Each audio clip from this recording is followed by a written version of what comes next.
All right, this is the call to order for the Planning Commission, October 28th, 2019. Welcome. The first thing on the agenda is the approval of the minutes of the regular Planning Commission meeting from August 26, 2019. We did not have a September meeting. Feels like it's been a long time. So would anybody like to make a motion to approve the minutes? I move we approve the minutes. Second. All right, all in favor say aye. Aye. Any opposed? All right, motion carries. The next thing on the agenda tonight is an opportunity for citizens to address the Planning Commission for items that are not currently on the agenda. So if anyone is here to speak about anything that's not currently on the agenda, feel free to step on up and sign in. And all right, it looks like nobody would like to speak about something that's not on the agenda, so we will move on to the next item, which is the approval of our agenda for this evening. So anybody, is there a second? Second. Or all in favor say aye. Aye. Any opposed? All right, motion carries. The agenda is approved. All right, so the first thing on our approved agenda is a public hearing to consider a request for a variance from sign code requirements at Southdale Square Shopping Center, which is at 2900 66th Street West. Staff?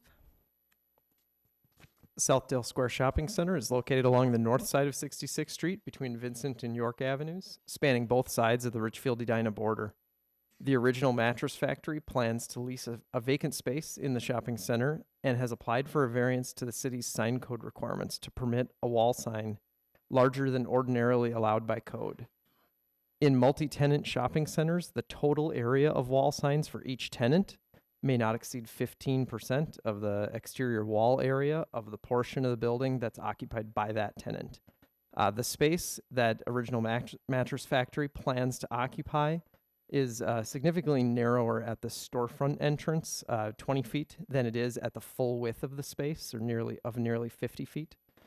Because that sign area is based on the width at the exterior wall, this results in a much smaller sign allowance of just under 59 square feet than if it were calculated using the full width of that space they plan to occupy.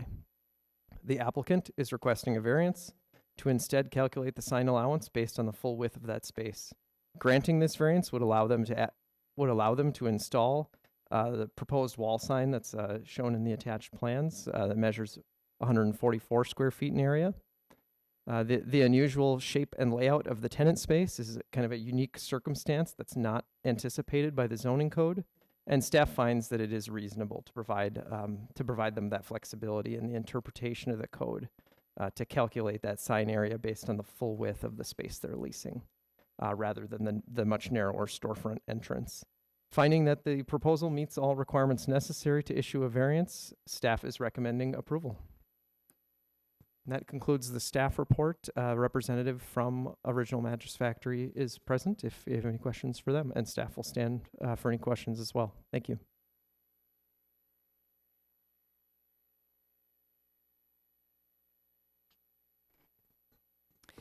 I do not have any questions. I would just like to say I thought the information in the packet was very clear, and it just made it really easy to visualize what the variance was going to look like. So I really appreciated that. Thank you.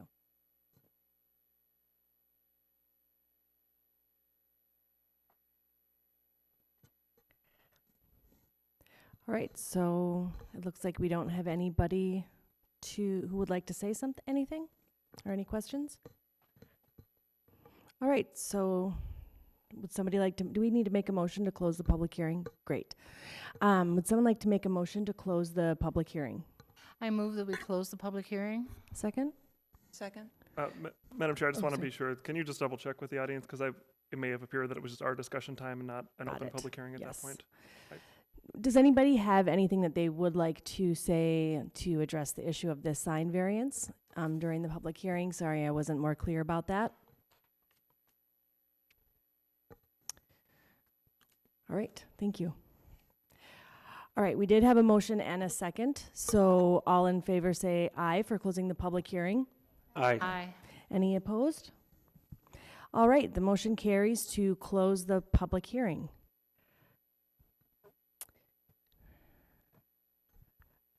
Would anybody like to make a motion on this variance? I move we adopt the staff recommendation to approve a resolution granting a variance. So I second. All right, so we have a second. Is there any discussion before we take our I'll vote? just say that I drove by it and I thought it would look really reasonable to have it. You can't tell that it will be a small front. So I just looking at it visually helped me see that it made sense to be as big as it's proposed. All right, so all in favor say aye. Aye. Any opposed? All right, the motion to approve a resolution granting a variance from the sign code requirements at 2966th Street was approved. So, thank you. The next thing we have on our agenda is a public hearing to consider a site plan approval and variances for a proposal to construct a 127-unit apartment building on a portion of the Lunz property at 6200 and 6228 Penn Avenue South. All right, so if anybody, we'll be opening the public hearing now. And in terms of how the public hearing works, each person has two, do I need to do a motion again? Oh, I'm sorry. Let's do the staff report first. Thank you. Thank you. Lunz Real Estate has submitted land use applications requesting site plan approval and variances for a 6-story, 127-unit apartment building on a portion of the Lunz property. Over the last several years, Lunz has explored a variety of options for the northwest corner of their property, floating potential uses including a daycare and a car wash. In October of 2018, Lunz representatives first presented a concept for apartments at a work session with the City Council, HRA, and Planning Commission. While the proposal did not require a neighborhood meeting, Lunz has held 2 listening sessions with the neighborhood in April and September of this year. In addition, draft development plans were made available for feedback at the Open Streets on Penn event in September as well. Lunz proposes to divide the property into 2 lots. The apartment building would be developed on the north lot along the highway, and the existing Lunz store would remain on the south lot. The property is zoned mixed-use community and is located in the Penn Avenue Corridor Overlay District. The proposal meets all zoning code requirements aside from 2 variances. Variances are requested for the apartment building's setback distance from Penn Avenue and for the impervious surface coverage on the Lunz store property, or the south lot. I'm going to discuss those in the reverse order that they're presented on the report. I'll first just talk about the impervious surface coverage. On the store parcel, if the store alone impervious surface coverage exceeds the maximum allowed 80% by between 1 and 2%. However, on the overall combined site of the 2 properties, the store and the apartments, the impervious coverage would be 78%, which is within that 80% maximum. Staff finds that it would be reasonable to consider the 2 lots part of one cohesive development. Regarding the front setback, for front yard setback for the apartment building, code allows a maximum setback of 20 feet. So that would be from the property line on Penn Avenue. The proposed building setback is 141.6 feet to the east lot line abutting Penn Avenue. There is an internal property line that the building is approximately 42.2 feet to that internal lot line, but for all intents and purposes, the front setback regulation is intended to bring buildings closer to the street. So we've provided that larger 141.6 foot number.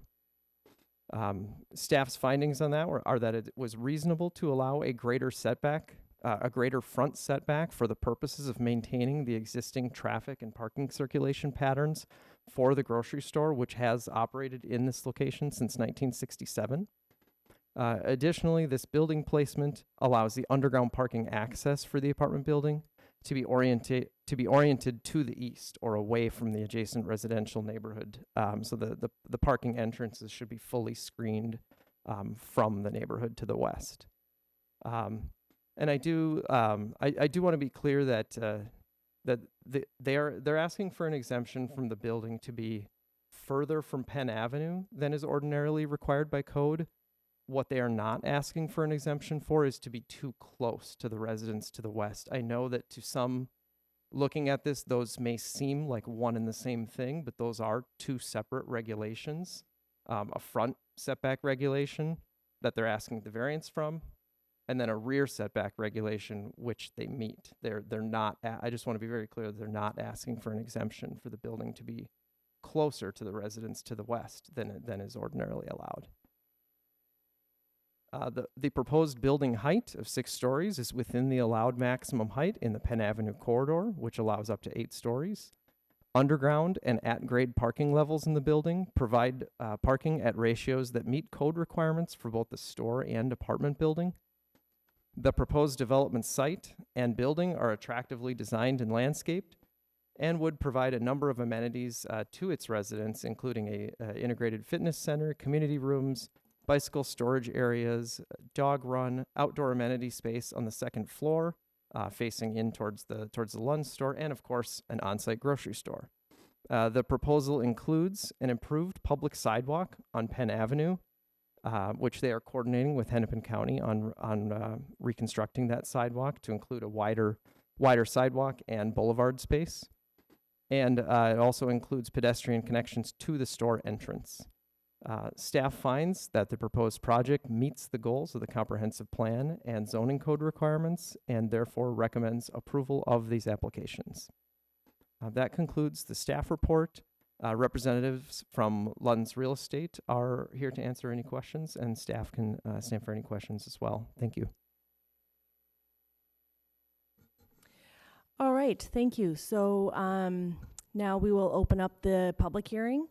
And just to explain how that works is that each person will have 2 minutes to talk, and it's not a back and forth questioning. It will be more just stating your opinion, and then if you do have questions, commissioners will write those down and then ask those to staff after the public hearing. And just correct me if I am wrong on that. Madam Chair, I do have a question. Yes. So would it be appropriate to ask any questions of the developer first for the public hearing, or do we want to have a chance to talk first, public hearing, then maybe give them a chance to respond to public comments, or how? Would that be Is the it- best thing to yeah. do? All right. Okay. So would the developers like to step up to the microphone and please state your name and sign in? Thank you.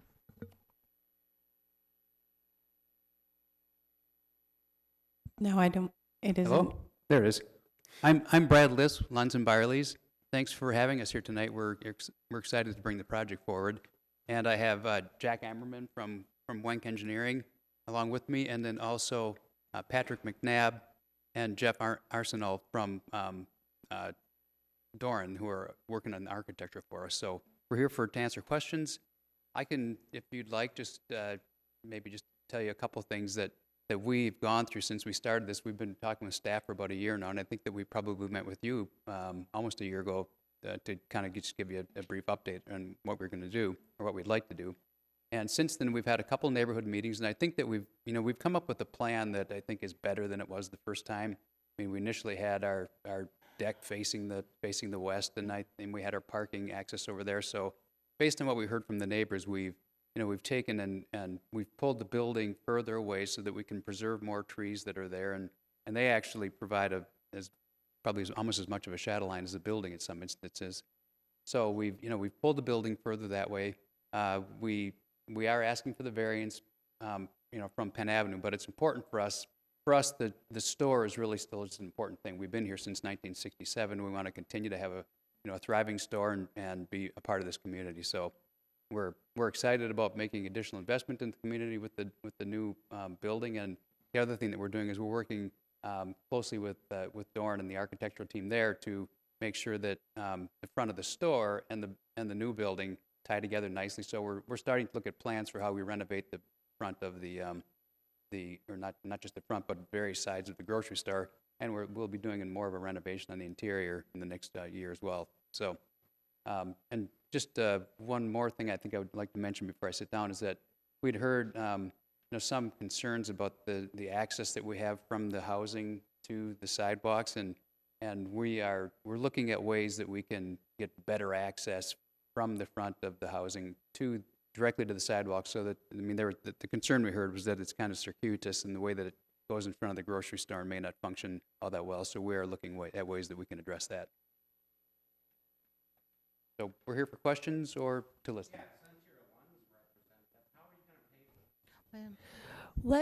You can actually ask that during the public hearing piece of it.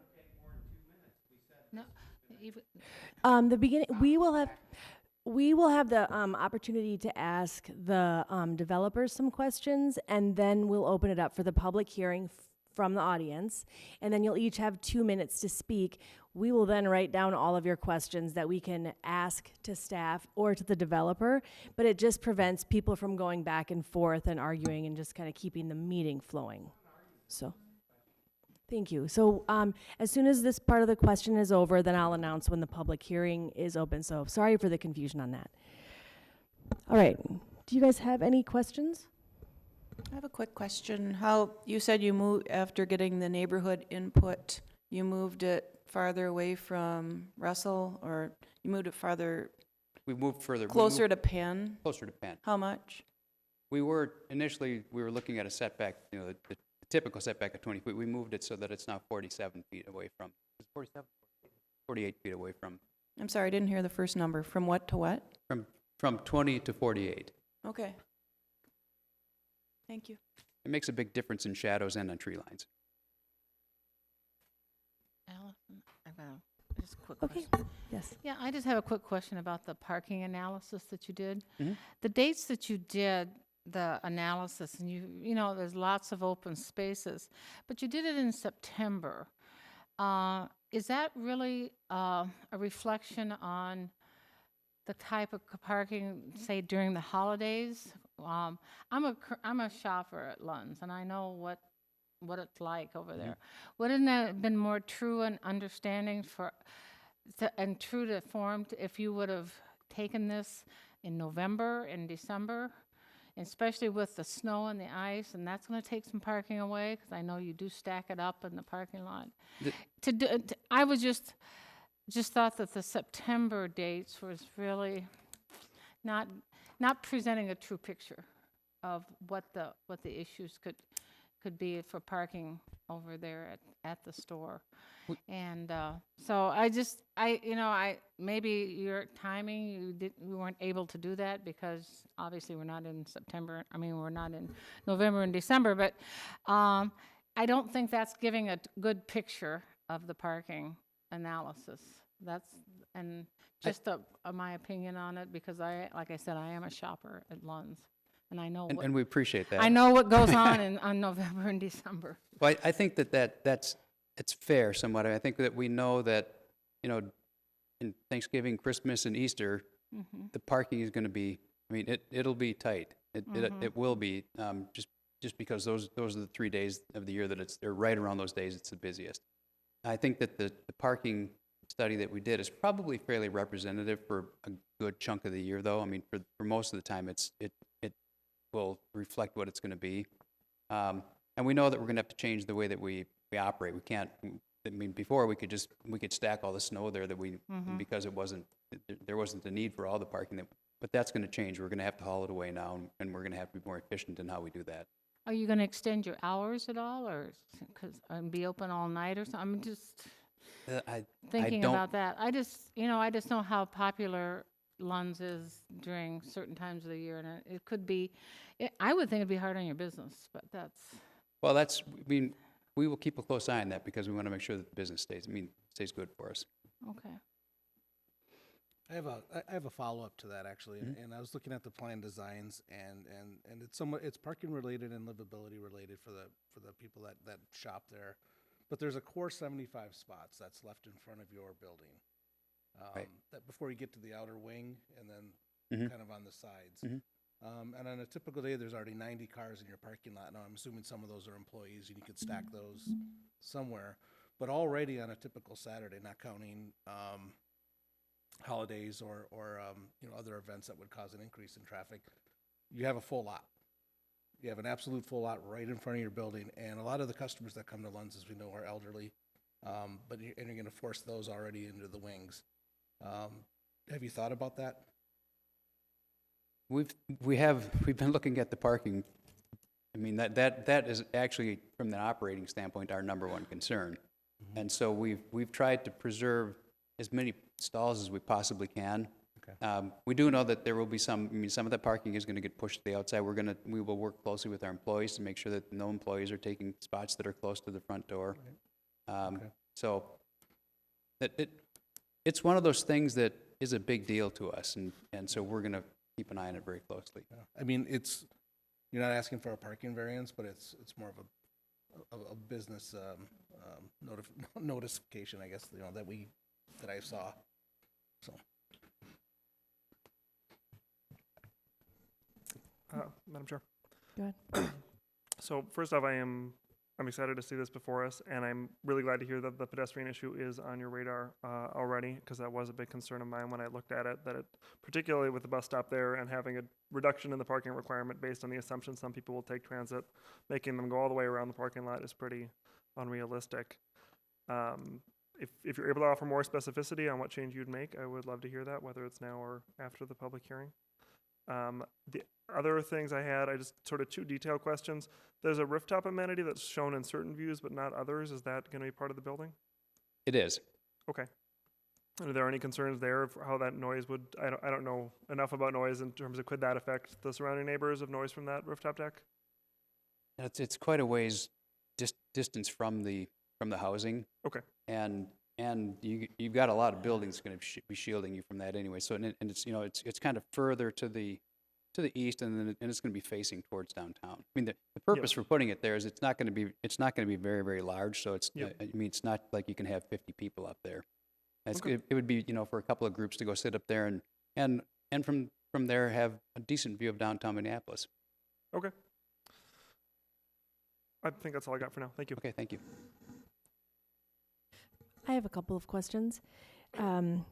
My first question is that I seem to remember from the meeting a year ago that there was discussion about a tiered level to the building where the first, the side that's backed up against the neighbors would be 3 stories and then gradually go up. And that seems different in this plan, so could you maybe talk a little bit about that? Yeah, what we decided to do instead of, when you start to stack it creates inefficiencies in building. So instead of doing the stacking, we just decided to move the entire building further over, keep efficiency in the way that we can build it, but still get those top levels as far over as if you had jogged it over. So that was our solution to that. Does it have any effect on the shadow study? Because I know you had really detailed shadow studies in that last meeting a year ago. Any effect on the differences of the shadow study, because you had the shadow study was done from all different angles in the building, and that was really great. So I'm just wondering if the new design will. But by moving the building all the way over, we've been able to have the shadows be. And we even moved the buildings further over than the jog would have been, so the shadow amounts are less than they would have been in that instance. Okay, I just couldn't picture it in my head. Yeah. The other question I had was about the changes to the parking lot. So the current exit to the Lunz parking lot, which is the exit only, it seems like that'll be changed to an entrance and exit. Yes, that is the intention. So I probably stop at that Lunz every morning to get caribou. And I do think that taking a left turn onto Penn will be a little bit more difficult, not having that exit the way it was. I felt like that kept traffic flowing really well in the parking lot, and I have always appreciated that. So can you talk a little bit about why the change? we're asking for a change on that entrance and the one, well, actually on all of them. So we just figure that if they all are, if the way that the traffic study, the way they looked at it is that if all the intersections have more movements, that you'll actually have, less crowding on any individual intersection at any given time. Okay, because when I think when I think about, and maybe staff, you can speak to this as well, because when I think about when I'm leaving the parking lot onto 66th from the LA Fitness area, and I'm about to take a right onto 66th, I think the traffic doesn't allow me to take a left turn there, correct? So is that how it works? Yeah, so I'm just, will there be any limit to people taking a left turn out from Penn, or out onto Penn from Lunz? When you say a limit, Well, for example, if you shop at the Wedge on Lindale in Minneapolis, like that left turn situation can be a nightmare in that traffic. And I know that's a lot heavier traffic than what we experience on Penn, but that whole left-hand turn situation, I feel like could be a bit of a tangle. And I did read through the traffic report. It did say that the addition of the units on the Lunz parking lot, which it sounds like it's going to be really beautiful, will have a very minimal effect on the traffic on Penn. But I do think that those entrances and exits to the parking lot seem problematic, and like that they're going to cause a tangle. we're not proposing any specific type of limitations. I mean, we were asking just, for the intersections to be both in and out. Got it. Okay, thank you. Chair Hoberg, can I Yes. add? Yeah. Hennepin County is ultimately the decision-making body that gets to review those changes to the entrances. So they will do that as part of the planning process, and these plans have been sent over to them. I think from a planning staff perspective, we would lean on the traffic engineers, the experts in that, to tell us what that change would do, despite what we may perceive. But it will ultimately be Hennepin County that decides if any of those can become two-way, or if one of them can, or if they can become right in, right out. Hennepin County will make the final decision on the changes to the entrances. Okay, and this is just a logistical question, but how would they do a traffic study based on like what they currently have? And maybe this is just like technical transportation knowledge that I don't have, but when it's currently an exit only, how would they then determine how that flow would work for a recommendation to city staff? Sure, that's probably best answered by the transportation engineer from WANC, but in general, there are models that can help them predict these things, but perhaps we'll turn it, no? Okay, in general, apologize. I don't there's have the traffic modeling. engineer here tonight. Oh, sorry. Okay, I do think traffic's probably going to be coming up a lot in the public hearing, so that was just my thought on asking those questions, but thank you. And just one more thing to add to that too is that the way that the traffic engineers look at these things is they look at a number of cars during the peak hour, which is the most that they expect at any given time, and so what they're showing is in the AM peak hour and in the PM peak hour that it's it's an additional 35 cars in an hour is what they're expecting. So that's doesn't create a significant change in what already happens there.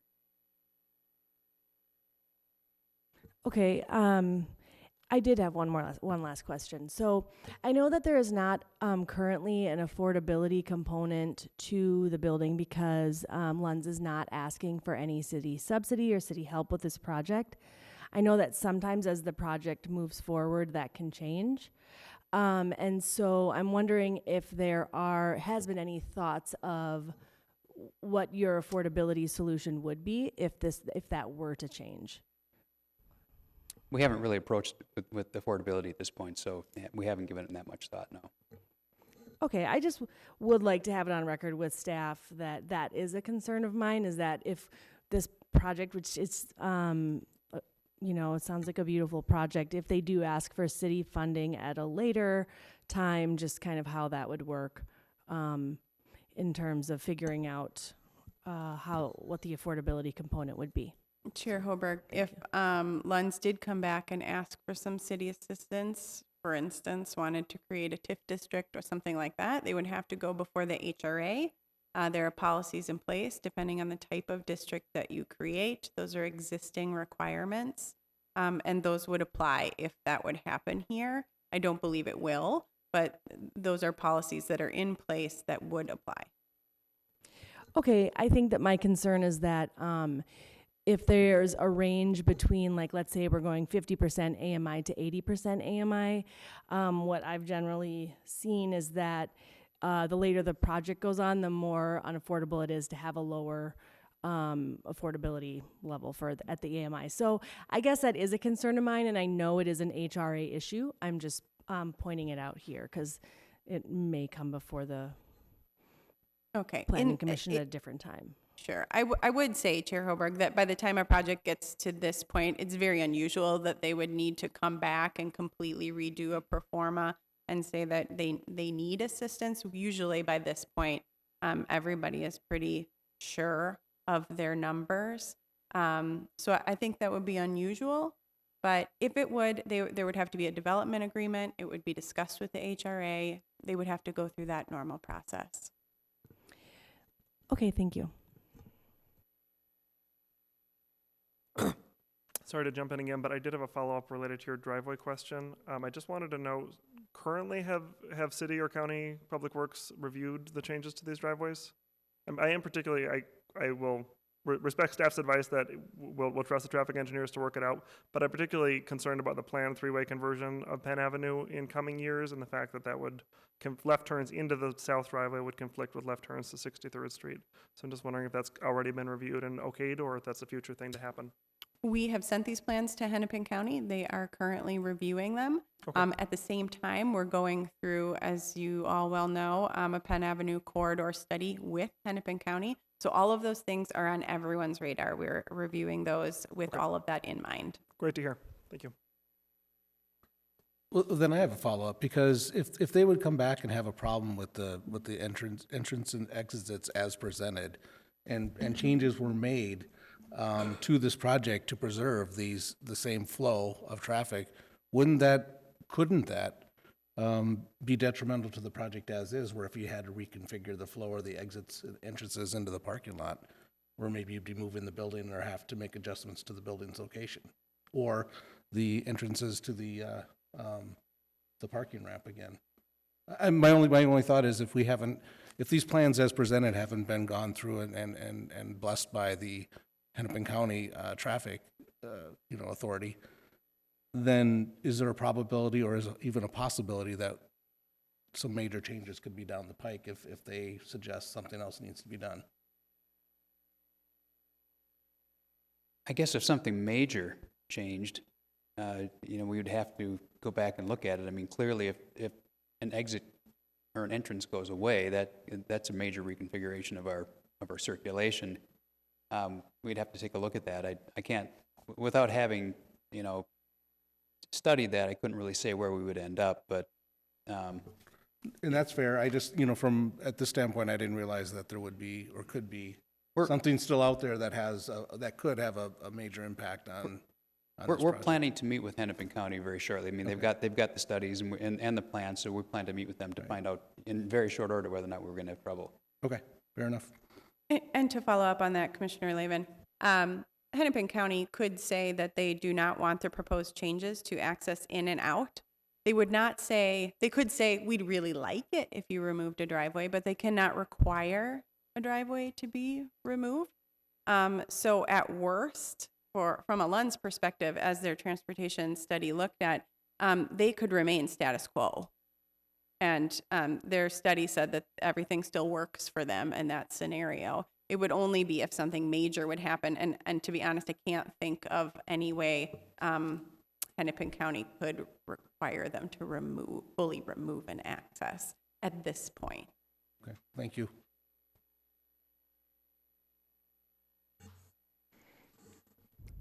Hi. Do you have a Thank question? So I just had a couple questions for both the developer and maybe for staff for one or two of these. So was the notice area for the listening sessions with the neighborhood, what was the approximate area was that just the adjacent properties down Russell essentially and the businesses next to there? Or? Same notice distance as for this evening. Okay. We use the same list. Okay.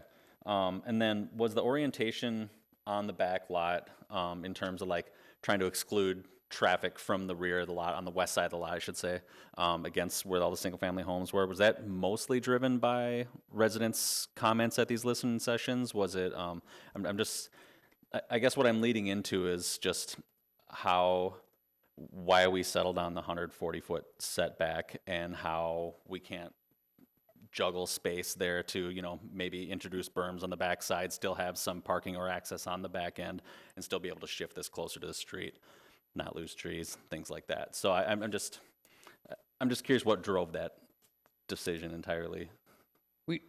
So along Penn Avenue, initially we did show an entrance into the garage, back by the housing there, and we heard enough people that didn't want to have it there, and I think that that's absolutely the right answer.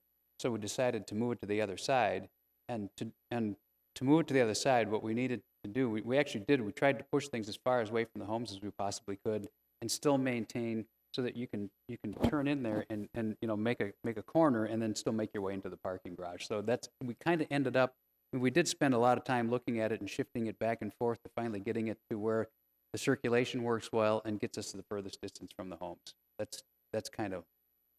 It was kind of some back and forth and finally got us to where we are. Okay. I guess ultimately, maybe now is not the time, and we're a bit late in the process for this, but, I feel like it is kind of a missed opportunity to be able to work with the street frontage and the whole entire lot configuration as it stands.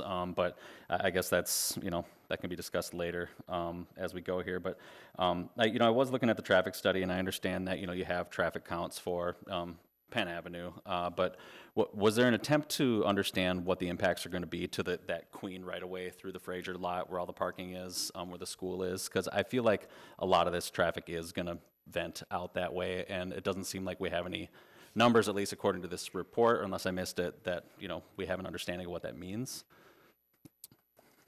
I didn't have anything that relates to that. It was mainly looking at what was happening going out to Penn. And is there, maybe staff would have feedback on this, is there any way to get an understanding of what that actually means? 'Cause I feel like it's going to be a pretty major impact where there's going to be kids loading, unloading throughout, kind of the busiest portions of the day where everybody's going to be leaving the site as well. And a lot of people are going to be like, well, forget Penn Avenue, I'm going back out this way, And so I feel like if we don't have any understanding of what that means, even in a hypothetical sense, where we're just trying to put a number to it, like, is there any way we can look at that? I don't know. Do you understand where I'm getting at?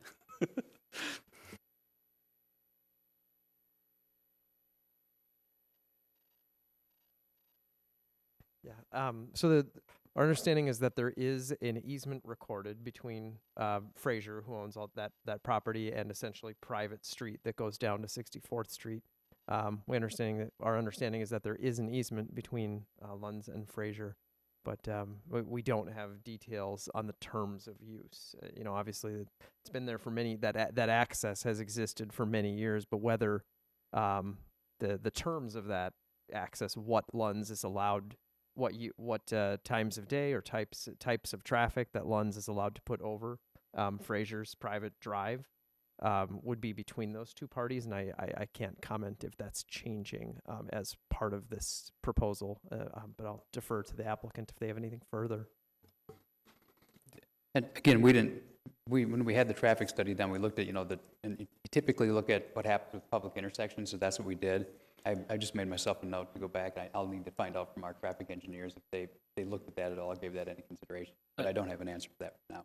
I think it would be nice to just, maybe be able to hear the answer to that if this comes up before council. If this gets through here and goes to council, and they, I don't know. I feel like it's a pretty important component to the site circulation, and to have, quite a bit of traffic venting out that side now. And, you know, especially if this is in, what do I want to say? You know, not breaking the terms of the easement, but, you know, going against maybe what the good faith agreement was back then. And again, none of us know the terms of that, but That was another part of another reason though why we put the parking to the housing entrance where we did, to make it less convenient for them to go use that to come that all the way out. back. Because like I say, you know, we're creating trips that are more near Penn Avenue. So I mean, the intent is that it's more convenient for the housing people to come. You know, what we're looking at is the incremental traffic, right? There's traffic that flows all the ways now. So we wanted to say, with the incremental stuff, where is it going to go? And so that was another reasoning for trying to place it where we did, so that we would keep it from all the new traffic from going there. But ultimately, the garage entrance to the south of the building, heading out towards Queen, is still a two-way. Commissioner Yeah. Penn, I know it looks like a garage entrance on Penn, or I'm sorry, on the southwest That's corner not of the actually building. okay. No, that's actually a garbage truck. That is just the access garbage. only. Okay, It does good. not Thank you. lead into the parking garage. Okay. We had that same That way. Okay. exact question right away. Okay, thank you. I did have one more question. I'll wait for public comments and then I'll come back. Thank you. I have one more traffic question. Has the city looked at what the impact of the additional development that is planned on the city-owned site on Penn Avenue will have with the addition of this project going in so close to each other? Commissioner Holberg, the entire corridor has been guided for more intense use. It's why we're working with Hennepin County to talk about how Penn Avenue functions. Penn Avenue is a county road. We have limited authority to require changes. We've been asking for modifications for a very long time. And we actually are very hopeful that this economic development in the area is going to be the catalyst for those changes, for better pedestrian access, for better bicycle access, for improved turning movements. So do we have a parking or traffic study for the other development? No, because we're not sure of what that might be. But we are looking holistically at this area with Hennepin County. Okay, because the last time we did talk about the other development on Penn, the two developments where one was about, I think, 140 unit development and one was 40 units. So I think, kind of piggybacking off of what Brian was saying, I would like a little bit more information on the impact of the two developments so close to each other at that area of Penn. So thank you. Did you have a question? Holberg? Yes. This is kind of both a comment, and maybe you can correct me. This is to staff, but I'm trying to grasp, the Penn Avenue corridor being, we want it to be high density now, but now that it is 141 feet away from Penn, doesn't that sort of change it's closer almost to Russell than to Penn when it's that far back, as far as having an 8-story, I know this is 6, but having 8-story, when you say Penn Avenue corridor, that deep in, would that still be in that zone, that you're talking about being high density? We're talking about normally a 20-foot setback, and it's 141, it's getting it pretty far west, close to the low-density residential. So the zoning district does apply to the parcel as a whole. So when the Penn Avenue corridor master plan was done approximately 10 years ago, and certain properties were rezoned, generally that corridor does run down, between Queen and Russell. But I do take your point that this property is somewhat unique in that regard, that that Queen Avenue doesn't exist here. But the zoning district does apply to the parcel as a whole. If they were closer to the property, if they were closer to the with a lower setback, they would be required to step the building back. But as the applicant stated, rather than doing that, they just increased the setback of the entire building. Because I feel like it kind of changes, I'm not against the project, I just feel like it changes that it was zoned that way, assuming a normal 20-foot setback. With 7 times that, you're changing a lot of things dynamically.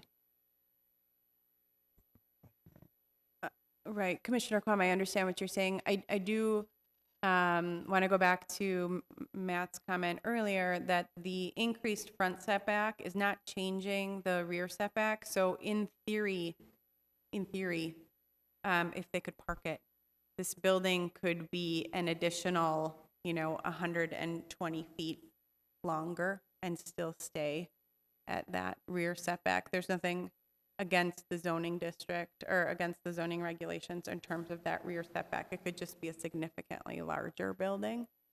So they're increasing that front setback to do what Mr. List said with circulation and getting into the underground parking and protecting the visibility to their store.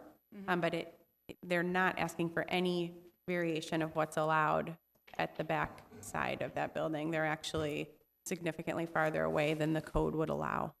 So they could have conceivably built 20 feet back and still had the same rear to it, just had a huge building and been Yes. within code. Yes. Okay, thanks. All right, do you have any other questions? So we can open up the public hearing?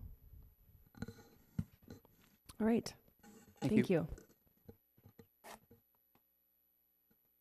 All right, so we're going to be opening up the public hearing now. And, if people could come up one by one and sign in, you have 2 minutes to speak. And ideally, try not to repeat the same thing that everybody has said before you, so we can kind of get some diversity of ideas out there. But, all right, just state your name and write it on that list when you get up there. Thank you. Hi, my name's Jim Mahoney. I live at 6237 Sheridan. I guess my question is how can you approve something that when you don't know the full traffic impact? What you bring up about the impact onto 64th Street for the people going through going down 66th Street, you don't have full information because people will go through that parking lot and go dump onto 64th Street and then go into my neighborhood by the school instead of following traffic patterns that we have right now. I don't think you can really make a decision until you have that. And then the other thing I had a question about was 2 other questions. I know I have one is what about the flooding that occurs in the parking lot right now during the spring? If you're building more, what are you going to do to alleviate that?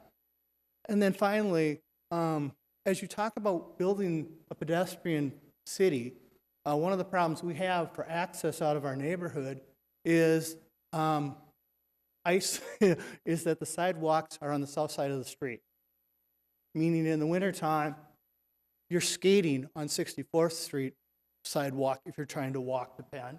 And if you're going to do the same up on 62nd's frontage road, you aren't really helping become a pedestrian. And then finally, just kind of a comment. Isn't you're saying that Duran is the person who's doing the development work? Weren't they the people who built the monster on Edina on Xerxes that basically shades a bunch of people on Xerxes? So you're going to give a variance to a group that really didn't listen to the city when we asked them to do something 3 or 4 years ago. Those are my comments. All right, thank you.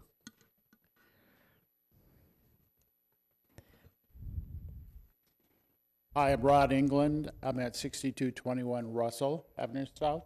I'm neighboring the proposed Lunz property. And my biggest question is really about traffic flow. and how it's going to affect Queen Avenue, Fraser, and also Sheridan Elementary. There's a lot of pedestrian traffic in that neighborhood. I believe what's going to happen is people are going to come out of Lunz parking lot. I'm also a customer, longtime customer. People are going to come out onto Queen, and already trucks go through there, cars go through there. I really do fear for the safety of the parents and children at Fraser and also Sheridan Elementary. My other concern is Penn Avenue and the setback they have. The setback is very close. They've made adjustments to the neighbors on Russell, but I believe what's going to happen is our property is going to be impacted negatively, and I believe if they had the proper setback on Penn, we'd have less of an impact. Those are my comments. All right, thank you.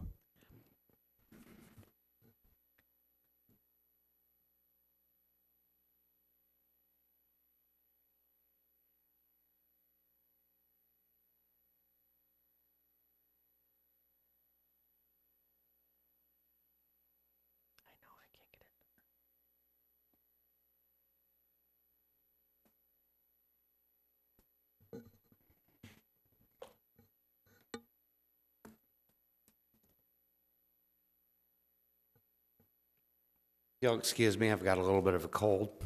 I need more than 2 minutes, but I'll just keep it short. I've been John Richards, 6229 Russell Avenue. I've been a neighbor of Lunz for 28 years. First of all, the agreement with Lunz and Fraser School is probably moot since Trey Lund is one of the biggest contributors to Fraser School. And that's well known. The impact on the neighborhood is going to be traffic. And that's because a project's already been approved to open up 66th Street to Russell, which is also going to put more traffic through the neighborhood. So between that and what goes down Queen and what is going to impact the residents leaving, coming, and the smaller parking lot, it's going to be an issue. Melissa was a little bit mistaken in that when she said the building could have been longer, that's incorrect, because I don't know a single semi-truck driver that would back their truck a quarter of a mile down Queen Avenue in order to deliver to Lunz grocery store. So they have to have that access there through the front of the store so they can pull their trucks in, starting daily at about 5 a.m. to back into their loading docks. So if the building was longer, that's not possible. So therefore, the 7 times variance shouldn't be allowed, just so their own delivery vehicles can come into the store itself. The question I tried to ask earlier was, nobody's answered how this could be paid for. And that's been at every meeting so far. Earlier this year, Lunz lost the decision in the Minnesota Supreme Court to pay off one of the Lunz siblings for their share of the company, which they said was going to significantly impact the ability of the company to operate on a daily basis. However, that hasn't stopped them from developing France Avenue. It's not stopping them from developing this project, even though they claimed to the Minnesota Supreme Court that their business would be severely impacted if they paid the sister the correct amount of money. I currently have drafted a letter to the State Attorney General to investigate what could be a felony charge against the Lunz Byerly's Holding Company for lying to the state Supreme Court about where their finances are coming from. I will send that letter. This is allowed to go through because nobody's been able to explain how they're getting the money to pay for these projects. Thank you.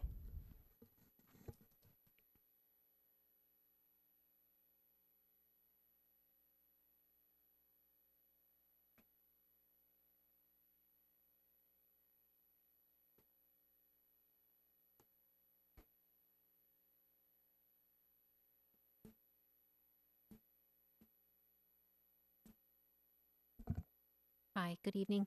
I'm Patty Berggren. I live at 2414 West 65th and a half Street.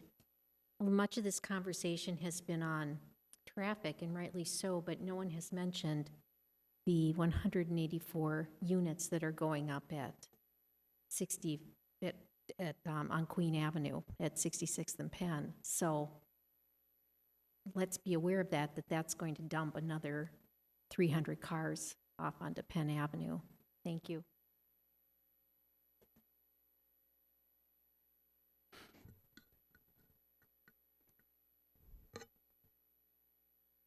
Thank you. Do we have anybody else who would like to come up and say something?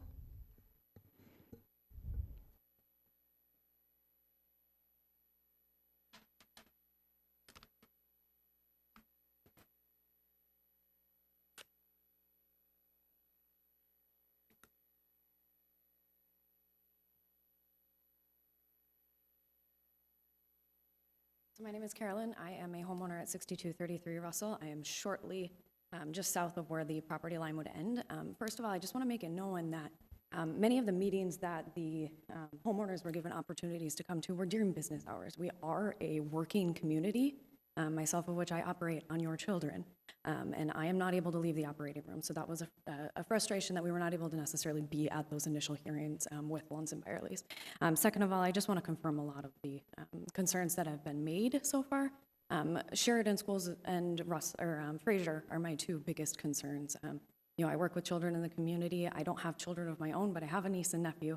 And the thought of increasing traffic in front of their school at the busiest times of day when they're being dropped off and when they're being picked up is a huge concern. So I just want to make that well known, that the children in our neighborhood are the biggest safety concern that I have. So.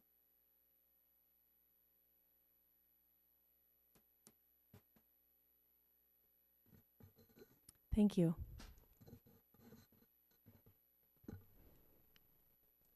All right, would anybody else like to come up and speak on this? All right, it seems like we don't have anybody else who wants to speak during this part of the public hearing. So we will need to make a motion to close the public hearing. Second. All right, any discussion? All right, all in favor say aye. Aye. Any opposed? All right, so moved. The public hearing is now closed. And now we'll take a little bit of time for the planning commissioners to address staff and the developers with some of the questions that have been raised. I've got a question for the developers.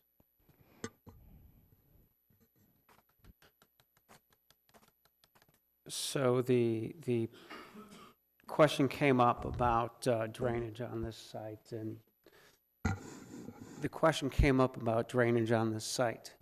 And if there is, historical issues with drainage, and we're looking at changing the impervious coverage, how are you going to address the drainage of this site? Obviously, with reconstructing it, you would need to.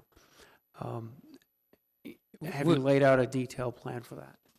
We have put together an initial plan, but we'll have to have any plans that are approved. They're going to have to be signed off by the city engineers. So, I mean, we're going to have to meet all ordinances and codes to be able to build this. I mean, if you want specifics, okay. Jack, you If you have a little bit more specifics, that would be great. If you could go into a little bit more detail. Good evening. My name is Jack Ammerman with Wink Associates, Civil Design Engineer for this project. We've submitted a preliminary stormwater report to the city for review. A little bit closer, is that better? That's better. There we go.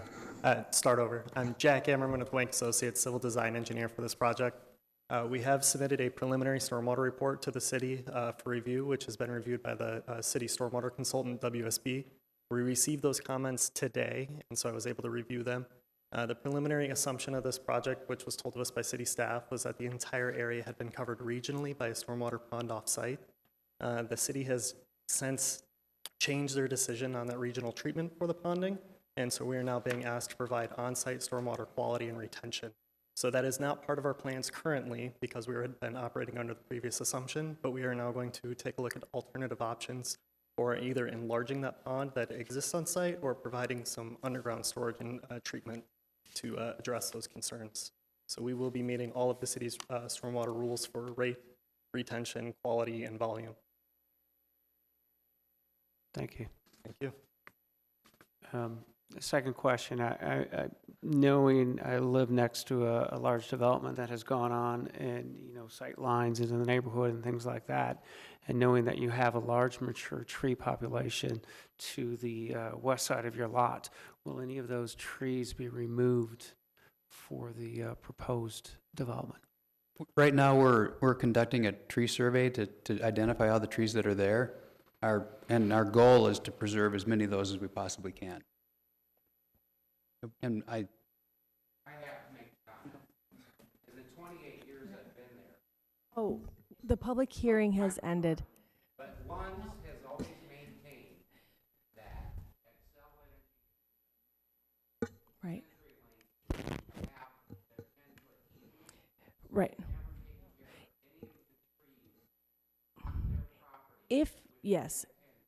If you, all right, but we're just gonna have to put that piece in writing. You can definitely put that in writing and email it to all of the, okay, okay.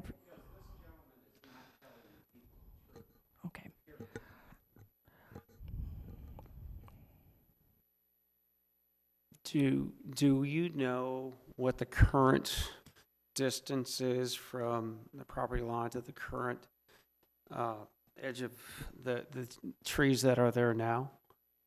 Will that be, just trying to gauge as far as what it currently looks like? I couldn't tell from the drawing. Where the edge of the trees are? Yeah. I don't know the answer to that. Okay. All right. That will be included in the tree survey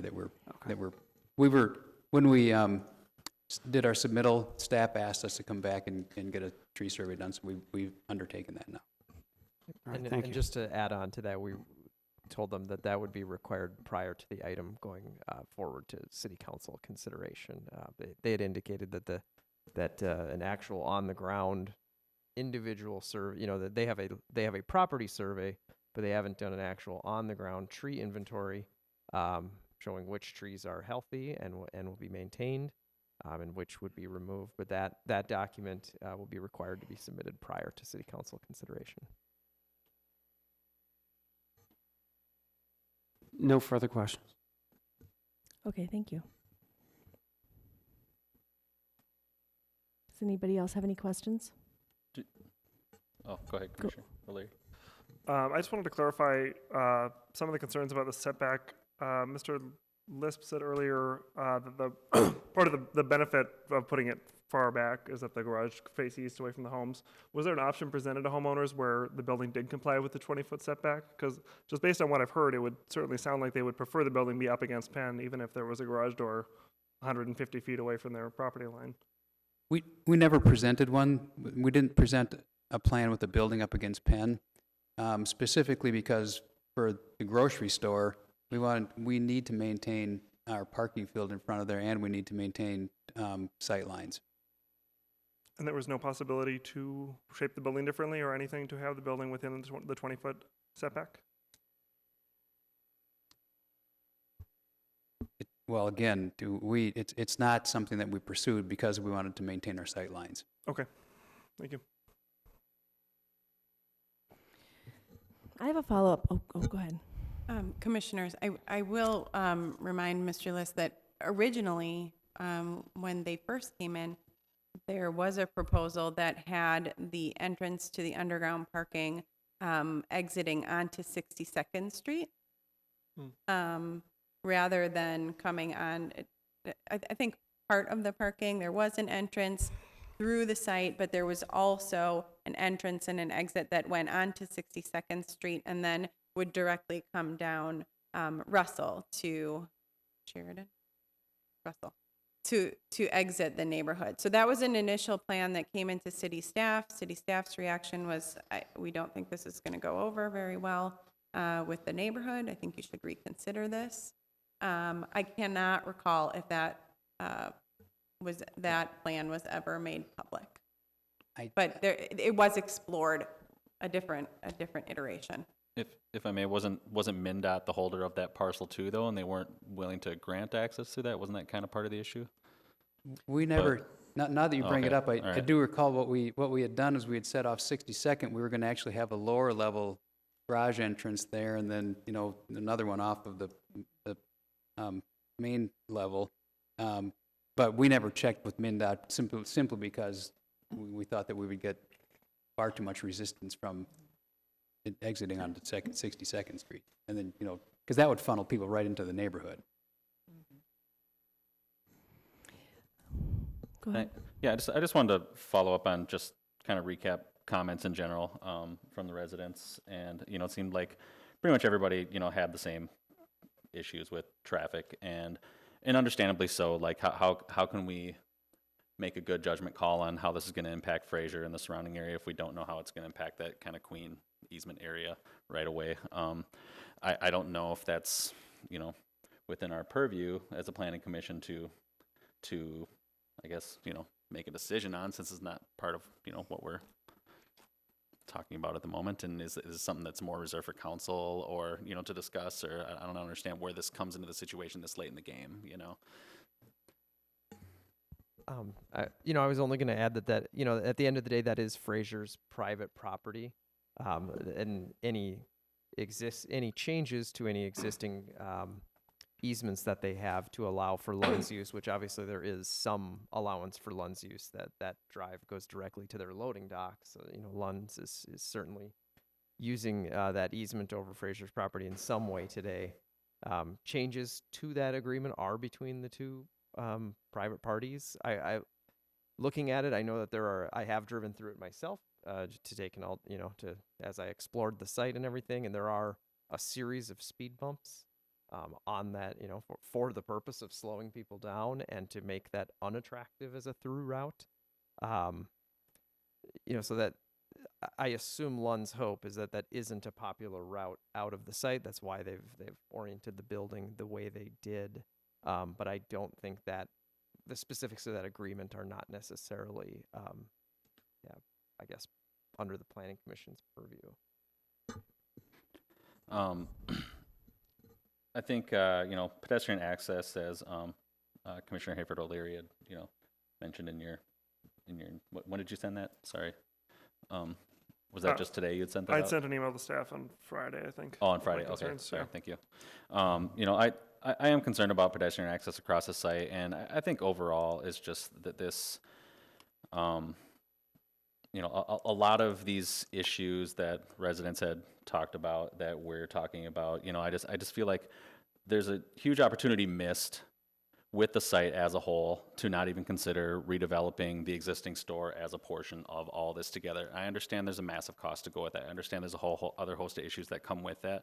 But at the same time, Penn Avenue corridor plan, this is the gateway to the city on Penn Avenue. It's a great opportunity. I'm really happy that we're pursuing development here, and I'm really glad we're using, essentially a bunch of not used parking spaces to do something great with it, and especially add more residents to the community. But I feel like, for instance, it's as much as I am for exploring opportunities to take out the giant oak tree at the front, if it means shifting the building to the front and making this marvelous streetscape that contributes to the community, I feel like we just did it to gain 8 parking spaces. And it's things like that I just feel like are just little missed opportunities here and there on the site that we don't, it's kind of frustrating to see, even though it checks all the boxes of our city code. And so it's, ultimately I feel like, I as much as I, don't want to support the variances just for my own distaste for how things are laid out, it does make sense in some way, and I understand why it was done this way.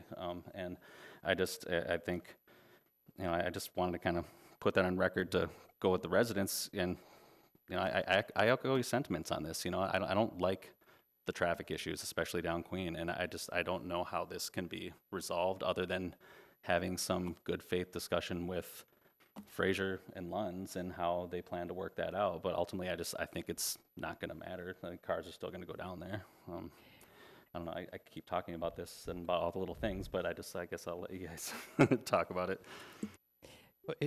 If I may, I don't disagree with you. If we were starting with that entire acreage and there wasn't an existing successful store sitting there, we would be having a different discussion today. because we could just start from scratch, and then if you're starting from scratch, you would want to put the store on the first floor and you'd put the housing over it. There's no argument about that. That's what we would do. But we have a very well-functioning store that we need to keep functioning, and there's no scenario where we can tear that down and still do the project. It just doesn't work. So that's that's part of the difficulties. I don't want to say we're stuck with something, but we have something that's functional that we're trying to make it better we are creating more density. And with density comes these questions that we all have to try to work through, right? And hopefully, we don't want to scare people away. We want to continue to be part of this community, and that's important to us. So, we're trying to take what we have and add the density and then orient the entrances to the parking to keep them as far away from the Fraser Drive as we possibly can. So, hopefully that just adds some perspective that if, again, we fully understand that if we had a clear lot and we could start over, the drawings would look different.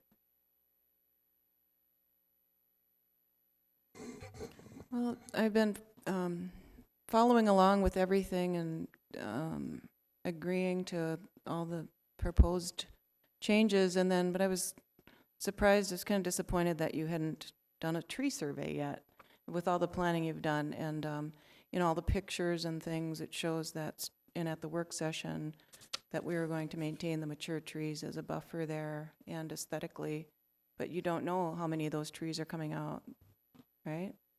Don't know yet. We're going to try to preserve as many as we possibly can, but we have not finished the survey yet. Even with moving it 28 feet from the original location, back then you thought you were going to preserve that strip of trees. That's what we heard at the work session. We hope that most of the large trees, the good trees, can survive. But part of what came out of the work session, I think, was that the question was, what's the health of the trees, and we don't know the answer to that. So that's what I'm not talking about the health of the trees, of course. I mean for other reasons. I'd like to really quick just echo both what Commissioner Quam said and Commissioner Penn said, in that we have 3 large developments going up in a very small area on Penn, the Novo development, this development, and then potentially the one that hasn't been decided on 65th, 4th and Penn. And so to have the only traffic study that we are seeing as the Planning Commission be the one that's paid for by the developer is a concern. And kind of what Commissioner Penn was saying as well is is that where the city council would have the final say with regards to the traffic concerns? And I know not everybody in all the developments are going to drive cars, but as a person that does drive down Penn every single day, multiple times a day, I don't see how it's possible to not have a significant increase in traffic with those 3 developments. And that said, the same issues came up in the Chamberlain developments where neighbors were saying we're going to see more traffic. They're continuing to say we are seeing more traffic. And then what they're being told is, actually, according to the traffic studies, you're not seeing more traffic. And so that is just kind of a concern I have, in that people aren't being heard about the traffic concerns. And I also didn't see a lot of thought put into the parking lot. And if based on the plans, it just seemed like an afterthought of the landscaping. It sounds like the drainage plan isn't completed and the tree study. So those are just my thoughts.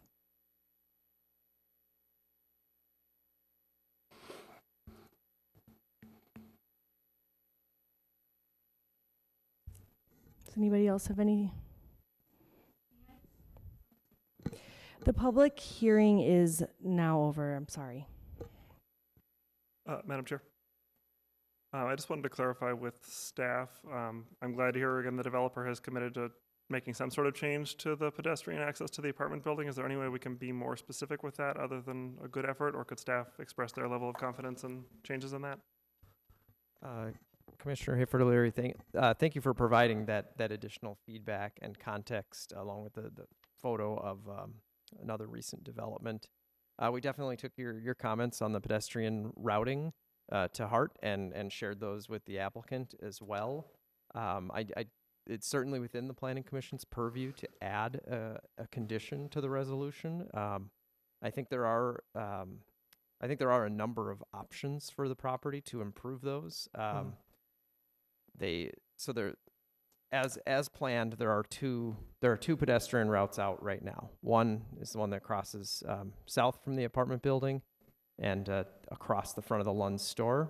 The issues that were identified there were that you identified there and that staff agrees with is that although that existing concrete sidewalk in front of the Lunz store does meet the technical minimum width, it varies from about 6 to 8 feet wide in front of the store.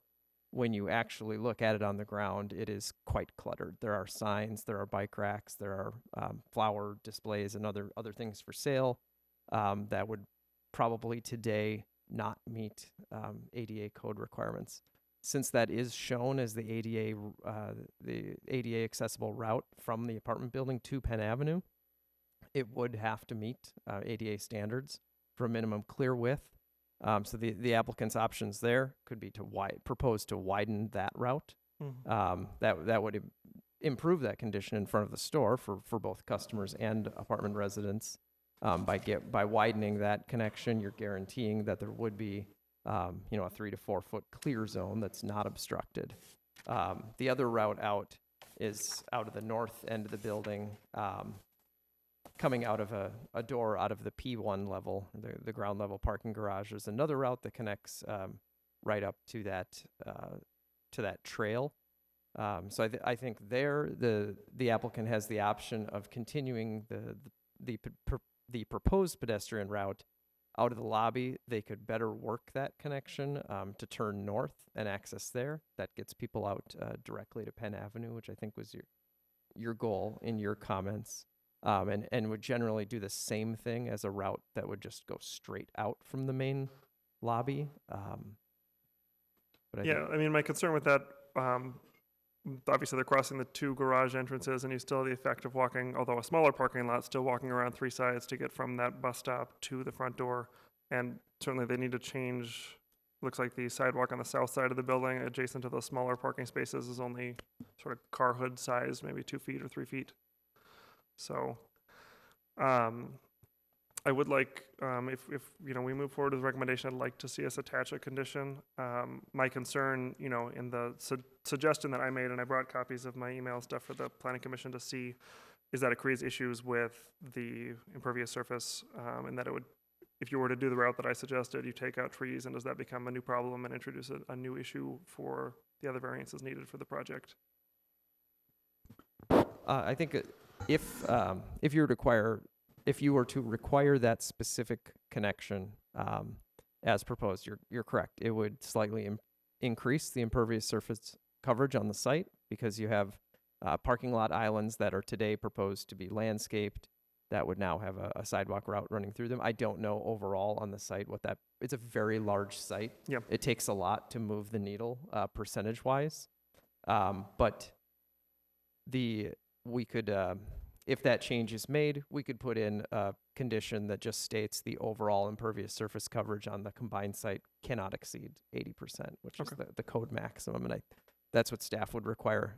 Absent that condition, that's what we would require, but you can specify that as well. Okay, thank you. So I just want to clarify and just make a couple general comments. I really appreciated Commissioner Penn's questioning about the setback and concerns as well. I'm not thrilled about it. I think from a land use perspective, this is what we've been asking for on Penn, and I think it's a really good thing. But the setback is, as Commissioner Quam said, 7 times more than is allowed, and it is a significant effect. And, land use matters and numbers on a page matter, but the design and the experience on the street matters too, and that's part of the purpose of our Penn plan is to have good design. But I'm also sympathetic to the reality that if we were completely strict about that, the development might not happen. So for me, my priority would be to make the best of what they've proposed. And the number one change I would like to see is a direct pedestrian connection from the sidewalk to the front of the building. So going straight east and west. And I do have a couple things I can send in each direction. So I've got here, basically this is the graphic that I sent to staff, basically showing Do we want to put it over the camera? I wonder if I could just put it on the thing.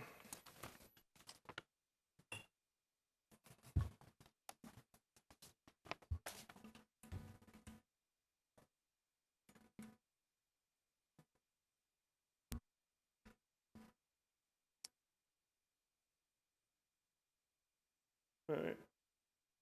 That's in focus. So yeah, the concern here is this is the bus stop location, this is the front door of the building, and the designated route sees you going all the way down, crossing a couple of driveways, going all the way back on a pretty narrow sidewalk and back to the front door. And then specifically this, as staff mentioned, this is the current condition on that sidewalk in front of the store, where it is quite crowded. And this is, again, another development where we've got this narrow sidewalk next to nose-in parking spaces, and they do routinely get blocked unless every car happens to be planted perfectly. So basically, my request that I'd like to have the Planning Commission consider as a condition is requiring in this area, and I apologize for the black and white, I do not have a color printer in that location, and I might leave it. Can you move that over just a bit? Sure. And so we're looking at this, but for us, I'm open to talking about it from here on over, because if we start right here, we lose seven parking stalls. We don't want to lose parking stalls. So what we'd like to consider is there another way that we can get out of the building over here, come out and shoot across? You can accomplish the same thing, right? Yeah, as long as you're not required to use that spot to get to the front door, that's fine. I mean, you don't obviously. With the full commission. That makes sense to me then. Okay, thank you.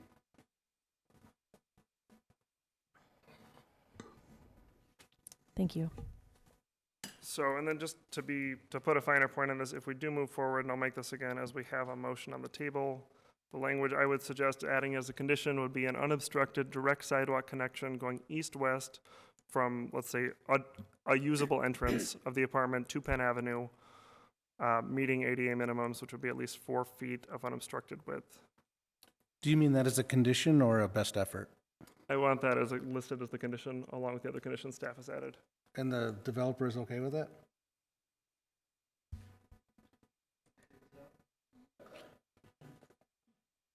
Yeah, we're okay with it.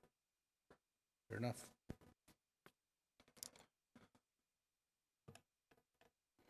Okay, do we have any more questions? Yeah, I just think just to follow up on your comments about that connection and losing pervious surface, and I think that's something that can be probably easily remedied. You could actually, probably create your walkway surface as some sort of permeable paving or something like that, or have some of your storage below that as a way to offset that impervious amount. I don't see why that wouldn't be a problem, and actually might be a kind of a nice feature actually. So, good point. Yeah.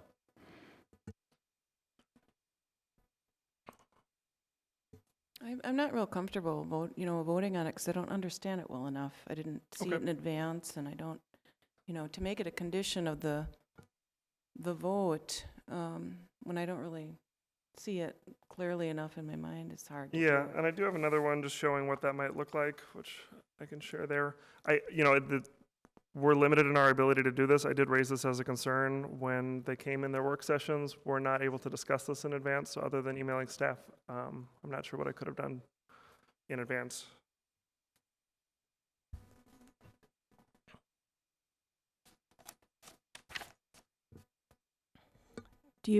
Does staff have thoughts on that? I think in a general sense, staff is supportive of any improvements to that connection. We required the route in front of the store. That wasn't as, it was essentially there before, but not as fleshed out when we first saw these plans.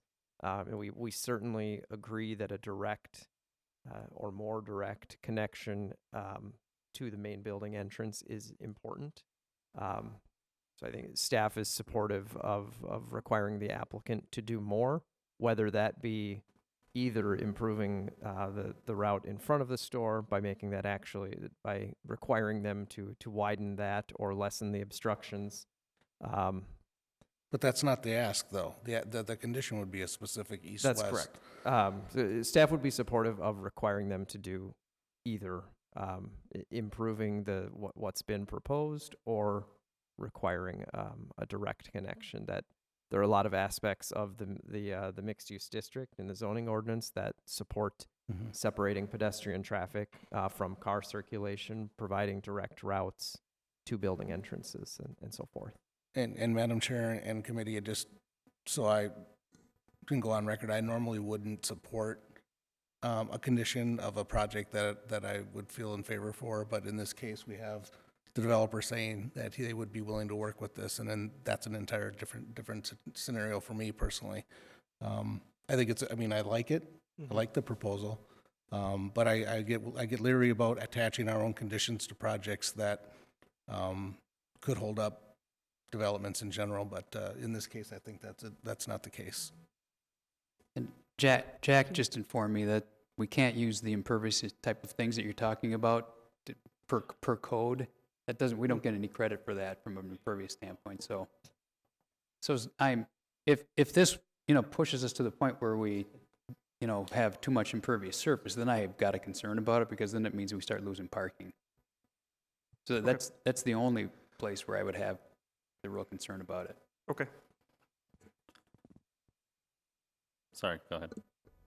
I was just going to reiterate that we will require the project to stay within the 80% impervious maximum overall on the combined sites. Like I said, it's a very large site.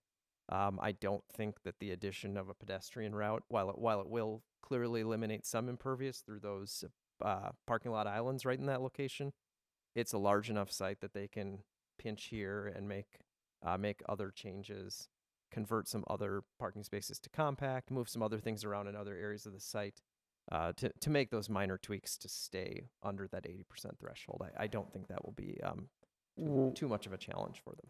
What is it currently at? I thought it was like 79 point. It was at 78% something on the combined both sites. But like I said, it's such a large site that it takes quite a bit to move that percentage needle.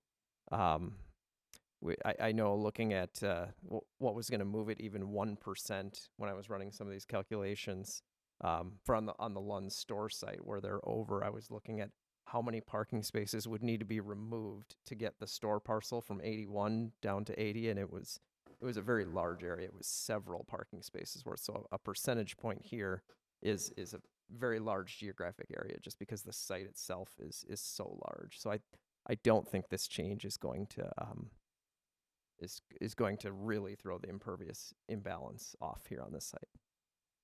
And we'll, even with this, just in looking at it, we'll still want to maintain, where there's, can we put this back on again? So where these trees are, we would run it through here.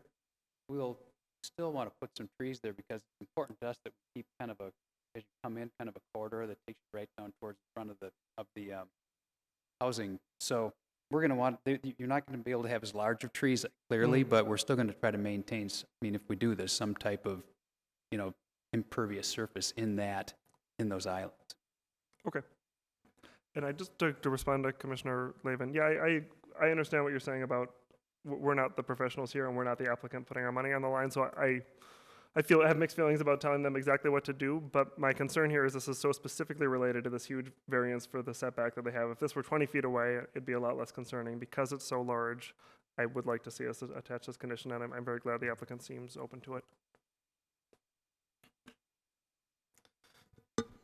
Okay, I'd just like to point one other thing out too that Jack mentioned to me is that just so everybody knows, the traffic study that we did have that approved. I mean, the scope of it was approved by the city traffic engineer, so we didn't try to leave anything out. It's typically, but you're looking at the public intersection, so we did run it past the staff before we did it. All right, great, thank you.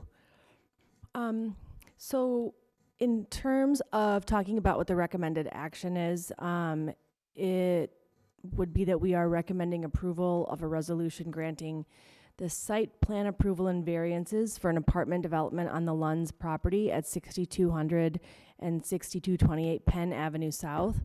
The two variances that we are approving is the setback and the impervious surface requirement, and then we would also, if somebody would like to make a motion to, yes. Chair Hobart, can I interrupt for just one moment? Definitely, I wanted yes. to really quickly go through a couple of the other items that came up in the public hearing to make you. sure that we hit those items. First of all, in terms of the traffic impact, just like Brad just mentioned, I do want to mention that our city engineers have reviewed this traffic study. There is nothing that they've seen in here that is concerning to them. I fully understand that any traffic impacts are always very, very worrisome for the neighborhood. But at the peak here, we're looking at, 35 cars. Those residential cars are going to be coming out at the northernmost end of this site. That Fraser exit is the least accessible exit for them. Does that mean that no cars are going to use that? No. But the magnitude of this change is not large. Although I understand that it feels large when you live in a very quiet residential neighborhood. So I wanted to mention that. The negative impact on property values. I did want to say that, we've had a number of multifamily projects come in over the last couple of years. This is not something we've seen. We haven't seen property values next to multifamily go down. In fact, anecdotally, what we've seen is property values have gone up as neighborhoods have been reinvested in. So that's what I can say about that. There was a question about how this will be paid for, and I did just want to say that the developer is not asking for any assistance from the city, and assistance that is requested is not something that the Planning Commission considers. The Planning Commission considers things related to land use. So how this is being paid for, the developer's financing, that's really not a matter for the Planning Commission to consider. I think that covers it, unless the stormwater issue was already addressed. So I just wanted to make sure we covered those things.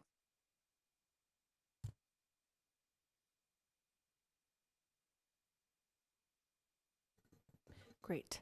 So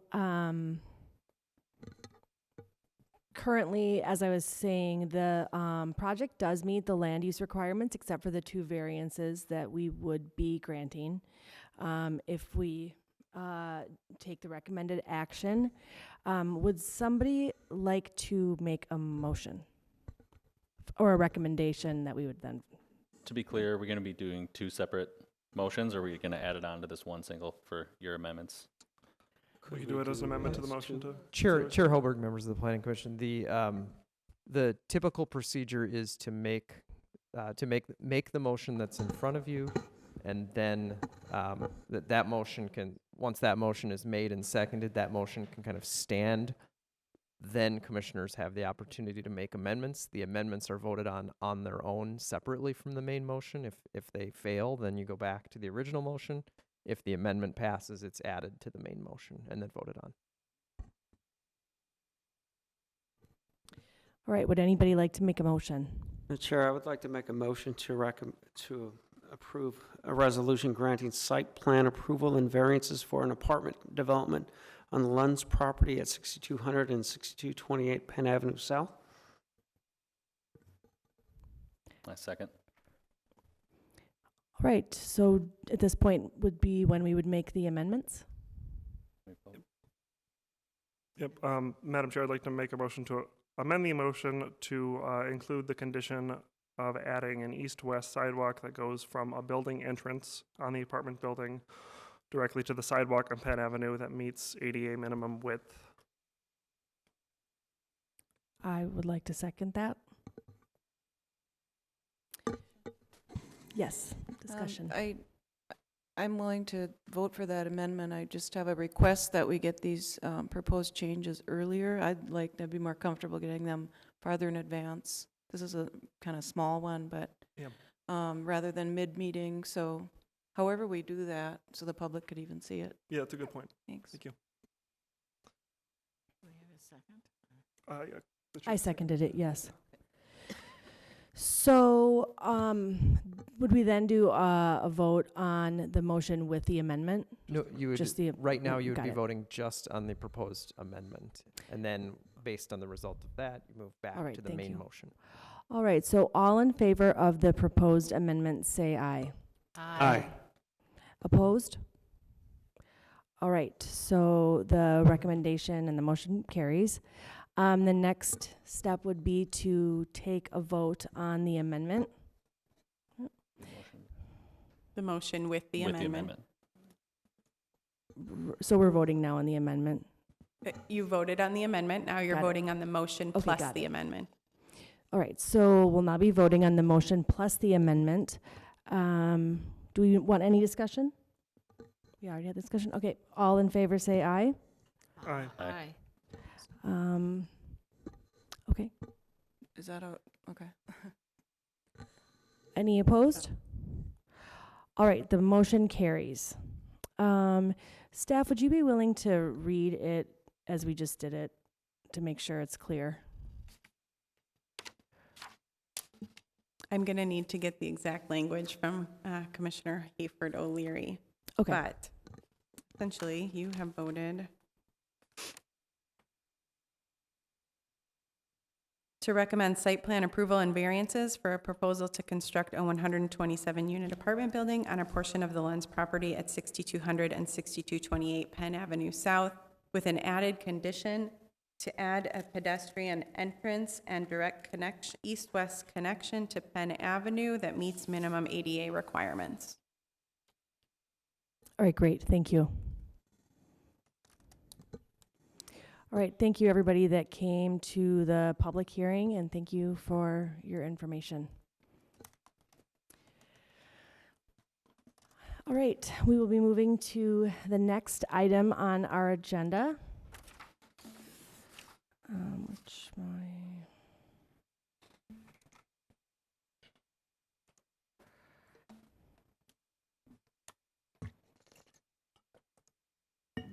sorry, my notes are not coming up.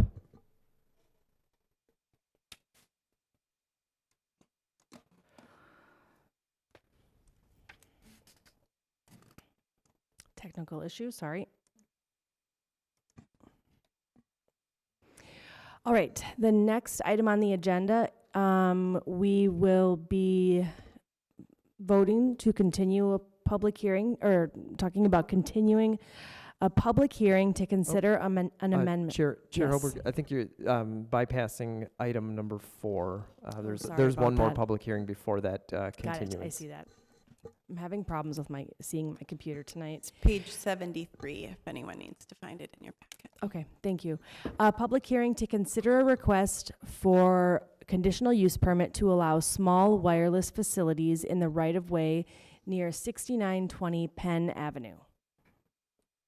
Yep, and before I read the staff report for that, I did want to note that there's also a second motion on there to cancel a public hearing related to a similar request for wireless facilities in the right-of-way near 7108 Lyndale Avenue. So if you're in the audience and you received a postcard because you live at or near that site at 7108 Lyndale Avenue, that application has been withdrawn and is not being considered tonight, but the commission will just be moving to cancel that public hearing.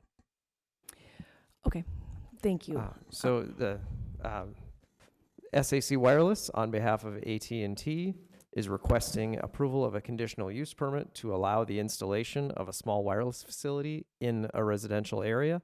The applicant is proposing to replace a city-owned light pole adjacent to property at 6920 Penn Avenue with a new pole that will accommodate the attachment of this small wireless facility. The 6920 Penn Avenue site was identified by AT&T's radio frequency engineers as an area where cellular coverage is lacking and where light poles, utility poles, and other structures that could feasibly hold a small wireless facility are present. The proposed wireless facility is able to fill a pocket of poor cellular coverage that signals from the traditional towers cannot reach. In order to approve a conditional use permit, the council must find that the request is consistent with the purpose and goals of the city's comprehensive plan and zoning code. complies with applicable performance standards, and will not cause undue adverse impacts on governmental facilities, utilities, services, or on the public health, safety, or welfare.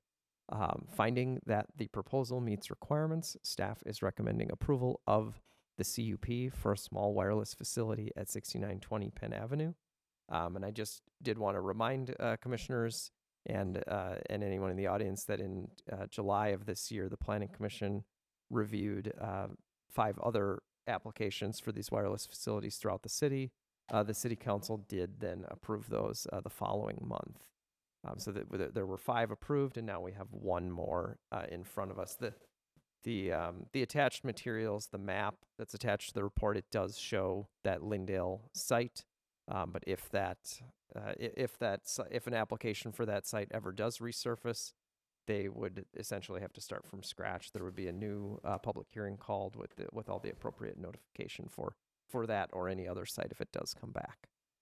So that concludes the staff report. We'll take any questions from commissioners, and an applicant from AT&T is here as well for any questions. Thank you. Great, thank you.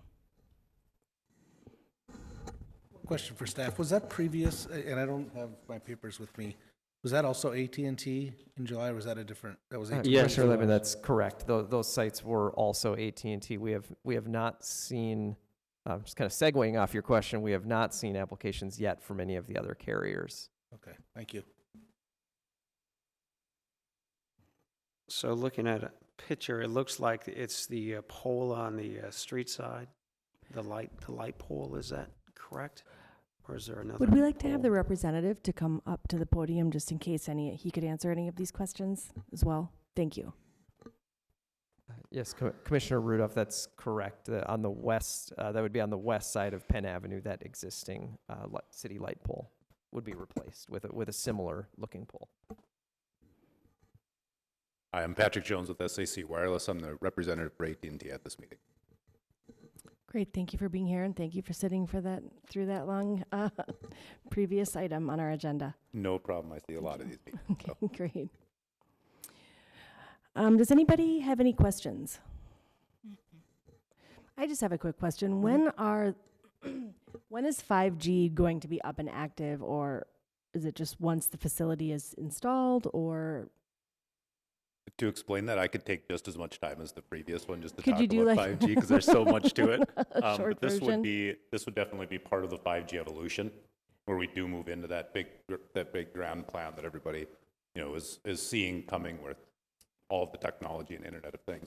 The beginning of the 5G evolution is to fill these pockets where the big macro towers simply can't reach into the little corners of town. These smaller small cell nodes, or CRANs, can fill in those pockets for the RF engineers to give a better blanket.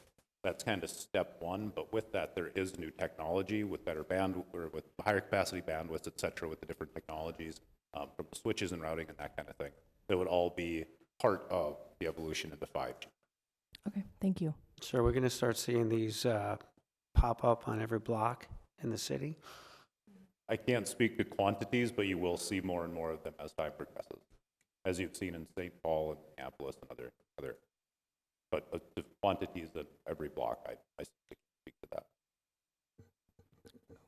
Great, thank you. Would anybody here, or does anybody else have any more questions? Okay. Is anybody here wanting to speak? We have a public hearing for this item. All right. Would somebody like to make a motion to close the public hearing? So moved. Second. All right, any discussion? All right. I wish at some point, having worked in technology for 20 years, that, we actually come up with a plan.